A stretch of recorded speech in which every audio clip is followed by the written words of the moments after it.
10장. 사무엘이 기름병을 들어 사울의 머리에 붓고 그에게 입을 맞추었다. 사무엘이 말했다. 이것이 무슨 뜻인지 알겠습니까?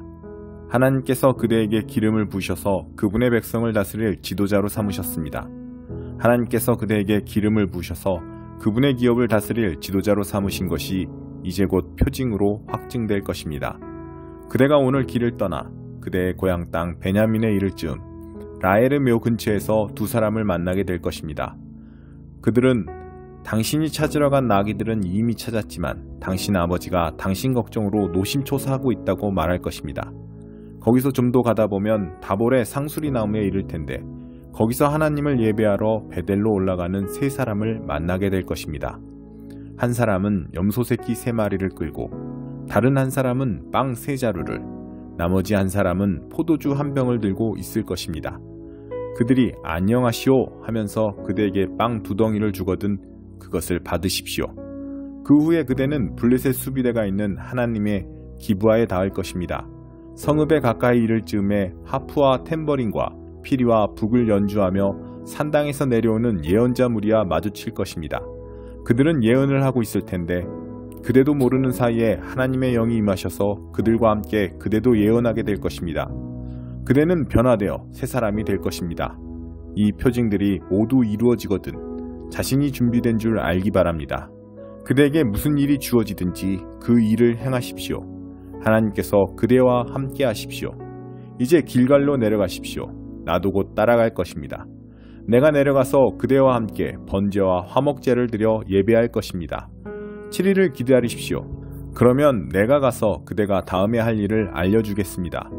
사울은 발걸음을 돌려 사무엘을 떠났다. 그 순간 하나님께서 그를 변화시켜 새 사람이 되게 하셨다. 앞서 말한 표징들도 그날 모두 이루어졌다. 사울 일행이 기브아에 이르렀을 때 그들 앞에 예언자들이 있었다. 사울이 미처 깨닫기도 전에 하나님의 영이 임하셔서 사울도 그들과 함께 예언을 하게 되었다.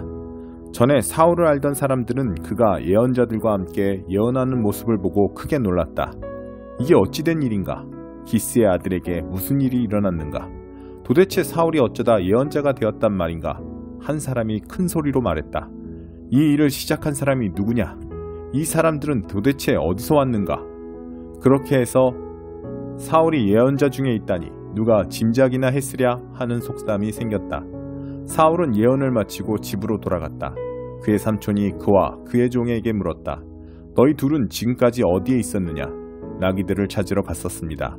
여기저기 다 찾아보았지만 찾지 못했습니다. 그러다가 사무엘을 만났습니다. 사울의 삼촌이 말했다. 그래, 사무엘이 너희에게 무슨 말씀을 하시더냐? 사울이 말했다. 나귀를 이미 찾았으니 걱정하지 말라고 하셨습니다. 그러나 사울은 사무엘이 말한 왕의 일에 대해서는 삼촌에게 아무 말도 하지 않았다. 사무엘은 백성을 미스바로 불러 하나님 앞에 모이게 했다.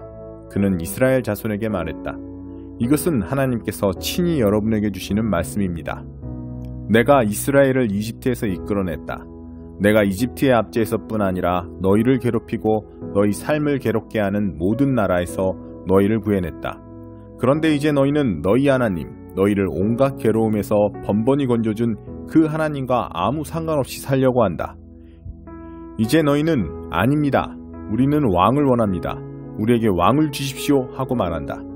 그것이 너희가 원하는 것이라면 얻게 해주겠다.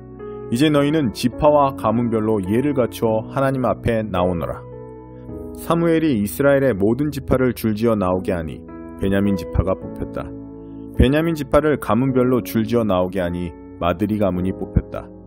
마드리 가문을 줄지어 나오게 하니 기스의 아들 사울의 이름이 뽑혔다. 그들이 사울을 찾으러 갔지만 그는 어느 곳에도 보이지 않았다. 사무엘이 하나님께 다시 여쭈었다. 그가 이 근처에 있습니까? 하나님께서 말씀하셨다. 그렇다. 바로 저기 짐더미 사이에 숨어있다. 사람들이 달려가서 그를 데려왔다. 그가 사람들 앞에 섰는데 키가 다른 사람들보다 머리 하나만큼이나 더 컸다. 이윽고 사무엘이 백성에게 말했다. 하나님께서 택하신 사람을 잘 보십시오. 최고입니다. 온 나라에 이만한 사람이 없습니다. 그러자 백성이 크게 함성을 질렀다. 우리 왕 만세! 사무엘은 왕국에 관한 여러 규정과 법규를 백성에게 가르치고 그것을 책에 모두 기록하여 하나님 앞에 두었다. 그러고 나서 모든 사람을 집으로 돌려보냈다. 사울도 기브아에 있는 집으로 돌아갔다.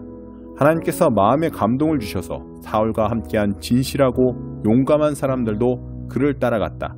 그러나 불량배들은 자리를 뜨면서 투덜거렸다. 구원할 자라고? 웃기지 마라.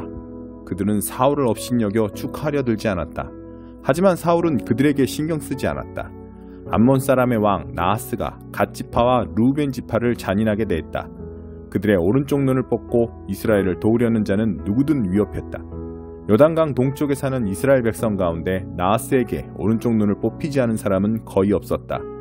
다만 7,000명이 암몬 사람을 피해 야베스에서 안전하게 지내고 있었다. 8장 성령께서 주시는 그리스도의 생명.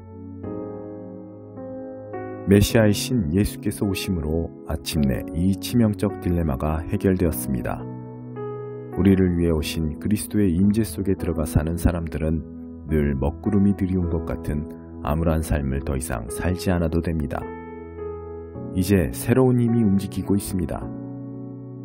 그리스도 안에 있는 생명의 성령이 세찬 바람처럼 불어와서 하늘의 구름을 모조리 걷어주었습니다. 죄와 죽음이라는 잔혹한 폭군 밑에서 평생을 허덕거려야 했을 여러분을 해방시켜 주었습니다. 하나님께서 자신의 아들을 보내셔서 문제의 급소를 찌르셨습니다. 그분은 우리의 문제를 자신과 동떨어진 문제로 취급하지 않으셨습니다. 그분은 아들이신 예수 안에서 친히 인간의 처지를 떠맡으시고 진창 속에서 씨름하고 있는 인류 안으로 들어오셔서 문제를 영단번에 바로잡아 주신 것입니다.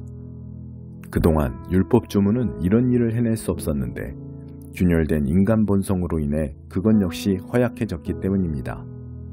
율법은 언제나 근본적 치유가 아니라 죄에 대한 미봉책이었을 뿐입니다. 그러나 마침내 그동안 응할 수 없었던 율법 조문의 요구에 우리가 응할 수 있게 되었습니다. 이는 우리가 한층 더 노력해서가 아니라 오직 성령께서 우리 안에서 행하고 계신 일을 우리가 받아들임으로써 그렇게 된 것입니다. 자기 힘으로 할 수 있다고 여기는 사람들은 늘 자신의 도덕적 힘을 재보는 일에만 몰두할 뿐 정작 실제 삶에서 그 힘을 발휘하여 일하지는 못합니다. 반면에 자기 안에 일하고 계신 하나님의 활동을 신뢰하는 사람들은 자기 안에 하나님의 성령이 살아 숨쉬고 계신 하나님이 계시다는 사실을 발견하게 됩니다. 자기 자아에 사로잡힌 사람들은 결국 막다른 길에 이를 뿐입니다. 그러나 하나님께 주목하는 사람들은 탁 트이고 드넓은 자유로운 삶 속으로 이끌려갑니다. 자기 자아에 집중하는 것과 하나님께 집중하는 것은 극과 극입니다. 자기 자아에 몰두하는 사람들은 하나님을 무시하고 결국 하나님보다 자기 자아에 더 많이 몰입하게 됩니다. 그런 사람들은 하나님과 하나님의 행하시는 일을 무시합니다. 그러나 하나님은 결코 무시당하는 것을 기뻐하시는 분이 아닙니다. 하나님께서 친히 여러분의 삶 가운데 사시기로 하셨다면 이제 여러분은 하나님보다 여러분 자신에 대해 더 많이 생각할 수 없습니다. 보이지 않지만 분명히 현존하는 하나님이신 그리스도의 영을 아직 모셔드리지 않은 사람들은 지금 우리가 하는 말을 이해하지 못할 것입니다. 그러나 그분을 모셔드린 여러분, 그분이 안에 사시는 여러분은 비록 지금도 죄로 인한 한계들을 경험하지만 하나님의 생명으로 사는 삶을 경험하고 있습니다. 예수를 죽은 자들 가운데서 일으키신 살아계신 하나님께서 여러분의 삶 속에 들어오신 것입니다. 그렇다면 그분이 예수 안에서 행하셨던 것과 같은 일을 여러분 안에서도 행하셔서 여러분을 그분을 향해 살아나게 만드시리라는 것은 너무도 분명하지 않습니까? 하나님께서 여러분 안에 살아 숨쉬고 계시다면 이것도 예수 안에서처럼 여러분 안에서도 분명한 사실입니다. 여러분은 실로 죽은 삶으로부터 건진받은 것입니다. 여러분 안에 사시는 그분의 성령으로 말미암아 여러분의 몸도 그리스도의 몸처럼 살아나게 될 것입니다. 우리는 자기 힘을 믿고 사는 옛 삶에는 한 푼도 덕을 본 것이 없습니다. 그런 삶은 우리에게 유익한 것이 전혀 없습니다. 우리가 해야 할 최선은 그 삶을 땅에 묻고 새로운 삶을 시작하는 것입니다. 하나님의 영이 우리를 손짓해 부르고 계십니다. 해야 할 일들, 가야 할 곳들이 얼마나 많은지요. 하나님께 받은 이 부활 생명의 삶은 결코 소심하거나 무거운 삶이 아닙니다. 이는 기대 넘치는 모험의 삶, 어린아이처럼 늘 하나님께 다음은 또 뭐죠 아빠? 라고 묻는 삶입니다. 하나님의 영이 우리의 영을 만지셔서 우리가 정말 누구인지를 확증해 주십니다. 47장 블레셋 사람들에게 닥칠 재앙. 바로가 가사를 치기 직전 하나님께서 블레셋 사람들에 대해 예언자 예레미야에게 주신 메시지다. 하나님께서 이렇게 말씀하신다. 각오하여라.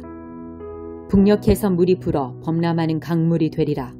그 경류가 땅을 덮쳐 도성과 주민을 휩쓸어 버릴 것이다. 공포에 질려 사람들이 비명을 지르고 집집마다 통곡 소리 들리리라. 군마들의 말발굽 소리, 병거들의 요란한 바퀴 소리가 지축을 흔들리라. 공포에 질린 아버지들은 손이 굳어 자기 아기를 붙잡지도 못하리라. 블레셋 사람들이 심판을 받아 모조리 멸망하는 날이다. 두로와 시돈이 도움을 얻을 가망은 아예 사라졌다. 하나님께서 블레셋 사람들과 크레타 섬에서 살아나온 자들을 전부 쓸어버릴 것이다. 가사가 머리를 깎이고 아스글론이 말을 잃는다.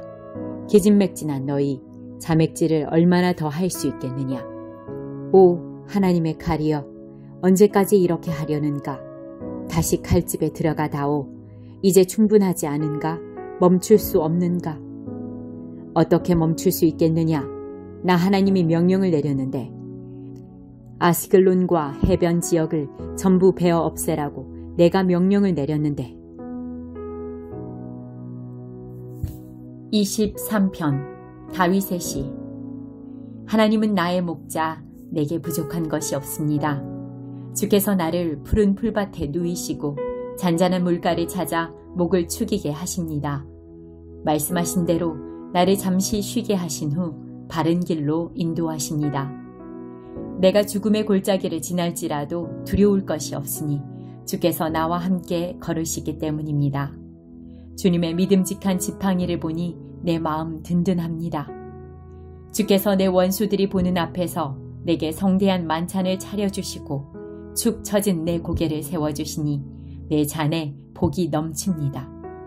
내 사는 동안 날마다 주님의 아름다움과 사랑이 나를 따르리니 나 하나님의 집으로 돌아가 평생토록 그곳에서 살겠습니다. 24편 다윗의 시. 땅과 그 안에 있는 모든 것이 하나님의 것, 세상과 거기 사는 모든 사람도 하나님의 것.